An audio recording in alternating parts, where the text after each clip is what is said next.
Սիրելի հայրենակիցներ, սիրելի ժողովուրդ, ես Ագնեսայից իմացա, որ ես կաշառել եմ Ռուսաստանը, չգիտեի, որ թափս այդ աստիճան է, այդ մակարդակի է, ոնց որ ինքնագնահատականս բան արեց, էյապես փոխվեց, էյապես, բայց քանի որ հնչեցվեց այս հանգամանքը, ես իմ ելույթը այսօր կսկսեմ հենց արտաքին քաղաքականությունից։ Ուրիշ բան է մի քիչ պլանավորում, փոխենք ընթացքի մեջ։ Նայեք, ինչ է արտաքին քաղաքականությունը եւ ինչ նպատակներ պետք է հետապնդի յուրաքանչյուր երկրի արտաքին քաղաքականությունը։ Առաջի հերթին պետք է սպասարկի այդ պետության շահերը, անվտանգային եւ տնտեսական։ Ուրիշ նպատակ արտաքին քաղաքականությունը չունի։ Պետք է գնահատվի ռիսկերը եւ այդ արտաքին քաղաքականությամբ, դիվանագիտությամբ, շփումներով տարբեր երկրների հետ, նախապատվություն տալով այն երկրները, որոնք ավելի կարևոր են կամ ավելի քիչ կարևոր են, հասկանալ հետեւյալը եւ առաջ մղել հետեւյալը։ Եթե կան ռիսկեր, ոնց է այդ ռիսկերը չեզոքացնում եւ քո անվտանգությունը ամրացնելու համար դու բարեկամներ ես ձեռք բերում։ Սա է արտաքին քաղաքականության բաղադրիչներից մեկը։ Երկրորդը տնտեսականը։ Երկիրը պետք է գնահատի ինչ ուղղություններով ավելի շահեկան կլինի այդ հարաբերությունները այլ երկրների հետ եւ զարգացնի այդ ուղղությունը։ Շատ պարզ է։ Մեկ սիրում են, չէ, ինչ որ բարդացնել, իբրև ինչ որ բարդ process-ներ են, բարդ չի, շատ պարզ խնդիրներ են։ Բայց տվյալ դեպքում ինչ է անում այս իշխանությունը։ Այս տարածաշրջանում մի քանի 100 տարի մրցել են իրար հետ Իրանը, Թուրքիան եւ Ռուսաստանը։ Չէ, այսպես է եղել։ Եվ Ռուսաստանը միակ երկիրն է, որը կարող է հակակշռել Թուրքիայի ազդեցությունը այս տարածաշրջանի վրա։ Եվ ինչ պիտի անի արտաքին քաղաքականությունը Հայաստանի Հանրապետության, բալանսավորել այդ ուժերի ներկայությունը այստեղ, զսպել Թուրքիայի ազդեցությունը այս տարածաշրջանի վրա, իսկ դա այլ կերպ, քան Ռուսաստանի հետ ուղղակի չես կարող անել, որովհետև չկա այս երկրագնդի վրա այլ երկիր, որը կարող է հակակշռել։ Ինչ է անում այս իշխանությունը, ամեն ինչ անում է Ռուսաստանի հետ հարաբերությունները փչացնելու համար։ Ամեն ինչ։ Բայց Ռուսաստանը ոչ միայն անվտանգային առումով հավասարակշռող պետություն է, ուժ է։ Ռուսաստանը նաև տնտեսական առումով մեր հիմնական գործընկերն է։ Կրկնեմ այս միտքը։ Հայաստանի Հանրապետության բնակչության 80%-ի բարեկեցությունը զգալիորեն կախված է Ռուսաստանի հետ տնտեսական հարաբերություններից։ Հասկանում, սա փաստ է։ Եվ չես կարող դու ուղղակի այս փաստից փախնել, ինչ ուզում ես արա։ Ինչ է անում այս իշխանությունը, հետևողականորեն վատթարացնում է իր հարաբերությունները Ռուսաստանի հետ։ Ես չեմ հիշում երբևէ անկախությունը ձեռք բերելու օրից, որ Ռուսաստանի պաշտոնյաները այսպիսի կոշտ հայտարարություններ անեին Հայաստանի նկատմամբ։ Չի եղել այդպիսի բան։ Անվտանգության խորհրդի քարտուղար, տեղակալ, նախագահի հանդիպումը Փաշինյանի հետ վերջերս որ եղա Մոսկվայում, ուղղակի ասում են դիվանագիտական լեզվով սկզբից, հիմա ոչ դիվանագիտական լեզվով, ասում են խելքներդ հավաքեք, դուք պրոբլեմներ եք ունենալու, մի արեք։ Եվ եթե հետևում եք իմ հարցազրույցներից, ես մոտ 2-3 ամիս է ասում եմ մի արեք, փորձանք եք բերում մեր ժողովրդի գլխին։ Գինը դուք չեք տալու, գինը տալու է մեր ժողովուրդ։ Մի պարզ օրինակ։ Լավ, Զելենսկին պարտադիր պետք է գար եւ Հայաստանի Հանրապետությունից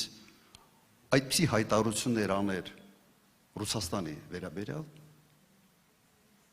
Սա այդպիսի մեծ անհրաժեշտություն էր Հայաստանի համար, այն մարդը իր սեփական երկիրը ավիրեց, ուղղակի ավիրեց սեփական երկիրը։ Եվ ամենից հետաքրքիրը Ռուսաստանի կոշտ արձագանքից հետո թվում էր, թե այս իշխանությունը պետք է մի քիչ հետ քաշվի, հետ չեն քաշվում։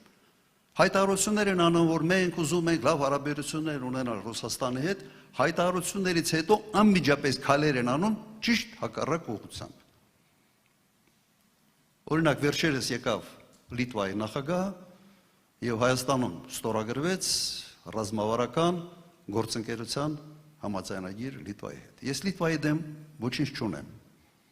բայց Լիտվայի արտգործնախարարը մի քանի օր առաջ հայտարարել է, որ ՆԱՏՕ-ն պետք է հարձակվի Կալինինգրադի վրա։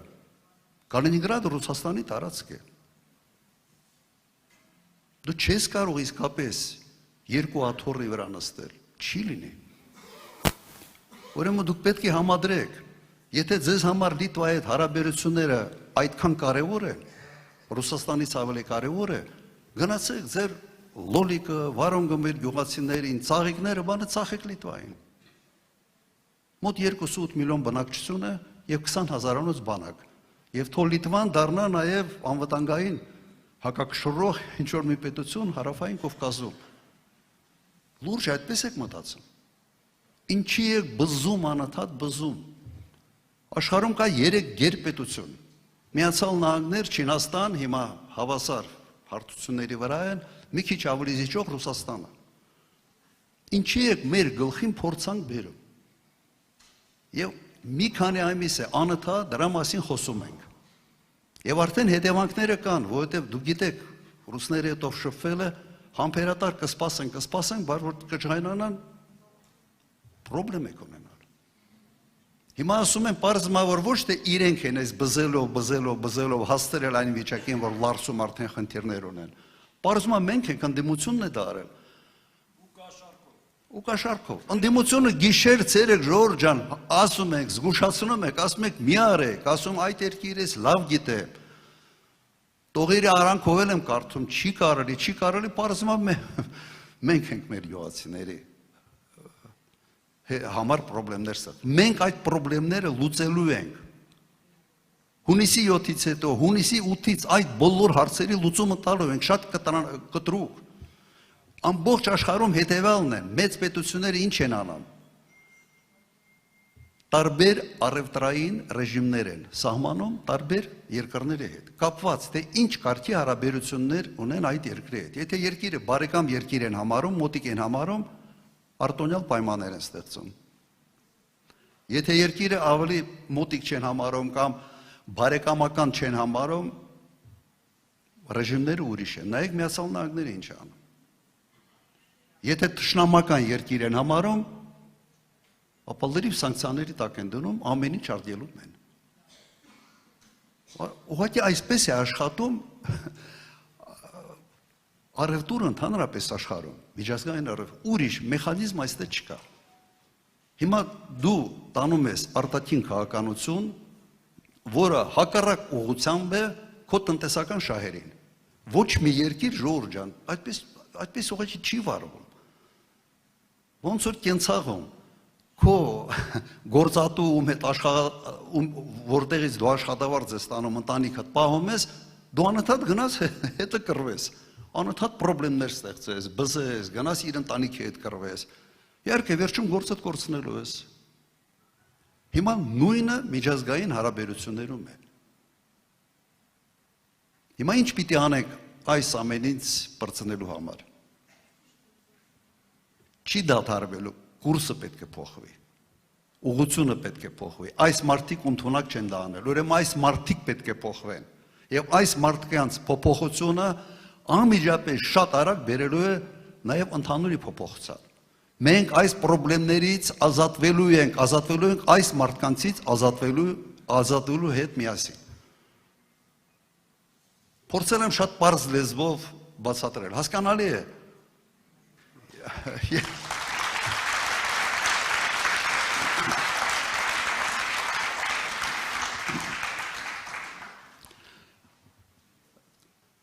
Ժորժ ջան, ես այստեղ գալուց մեքենայով մի բան եմ նկատել եւ տարբերությունը մի քանի տարվա եւ հիմիկվա մեկ պարսկական մեքենա չեմ տեսել, ֆուր մեծ չեմ տեսել, չգիտեմ։ Ենթադրում եմ, որ նաեւ այն խնդիրները, որը Պարսկաստանում են, երևի այդ խնդիրների պատճառով, չէ՞։ Դուք նաեւ ձեր գործում երևի զգում եք։ Նայեք, աշխարհակական իրավիճակի փոփոխություն անմիջապես հետևանքները մենք տեսնում ենք, բախվում ենք այդ հետևանքների հետ նաև մենք։ Դրա համար ուղղակի շեշտը մեկ անգամ էլ դնեմ։ Աշխարհագրությունը, այդ գեոպոլիտիկան դաժան բան է։ Երբեք մի արաքայլեր խոշոր հզոր պետությունների շահերի բախման կետում հայտնվելու։ Խուսափի դրանից։ Խուսափի, որովհետև գլխացավանքը մեծը լինելու։ Հիմա տեղական հարցերի վերաբերյալ մենք նաև հրայրի հետ քննարկել ենք կան, ինչքան գիտեմ, տարածվում են լուրեր, թե հենց մենք գանք, ինչքան ծրագրեր կա, սա կանգնացնելու ենք, ոչինչ բան չի շարունակվելու, տների շինարարության համար գումարները ինչ որ տրամադրում, ծրագրեր եւ այլն։ Նայեք, մենք այն քաղաքական ուժը չեն եւ ես այն մարդը չեմ, որ գամ կանգնեմ, ասեմ, ես իմ զրոյական կետից եմ սկսում։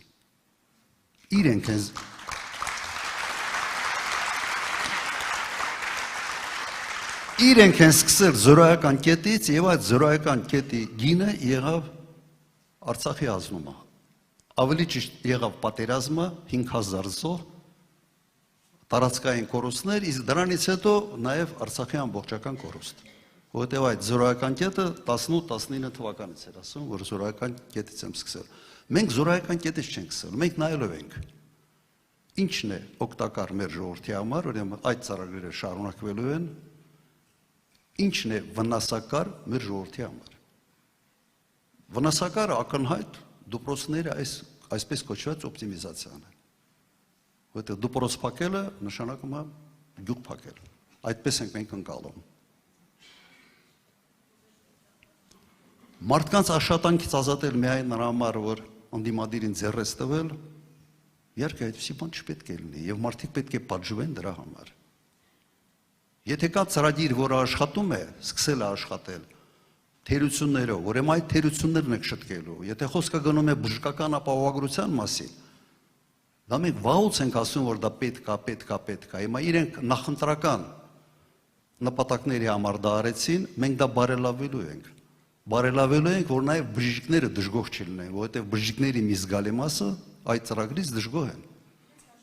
Իրենց հաշվին է ինչ որտեղ։ Ուրեմն այս խնդիրն ենք լուծելու, բարելավելու ենք։ Եթե կան այլ ծրագրեր, եւս այն ծրագիրը, որը ժողովրդի շահերից է բխում, շարունակվելու է, բարելավվելու է, որովհետև մենք ինչ էլ սրանք անեն, մեկը այդ արհեստավարժությունը չունեն, մակերեսային մարդիկ են, անգրադետ են, իրենց ասելով տգետ են ինքնահռչակ։ Մենք այդ ամենը շատ ավելի լավ ենք անելու, գումարած այն ամենը, ինչ մենք խոստանում ենք։ Մեր մոտեցումն է սա, մենք չենք գալիս քանդելու, քանդողը սրանք են։ Մենք գալիս ենք կառուցելու, ժողովուրդ ջան, կառուցել։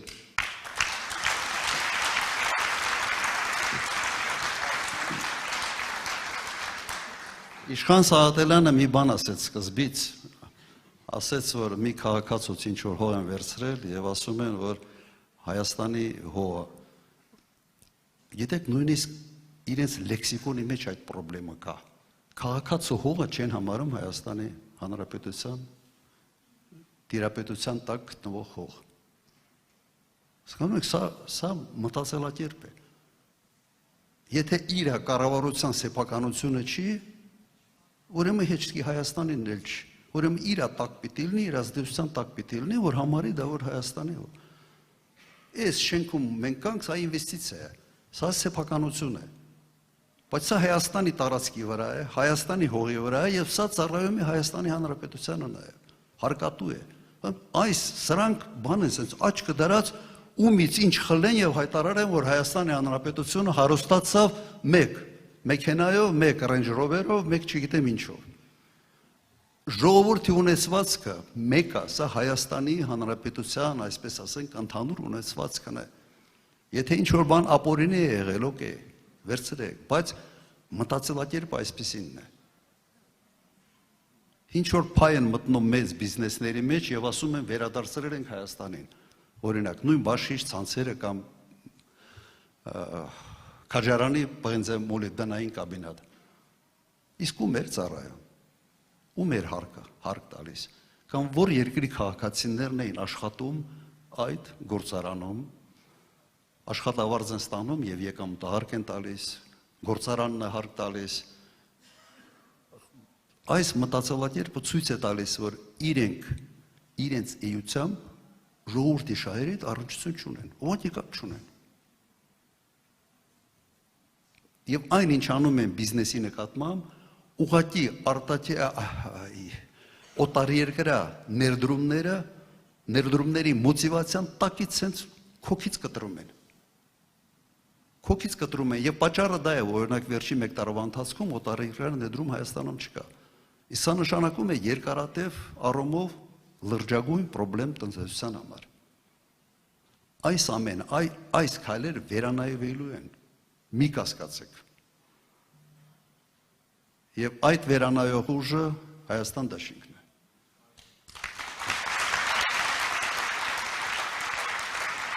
Ուրեմն հունիսի 7-ին համար 17, հունիսի 7 համար 17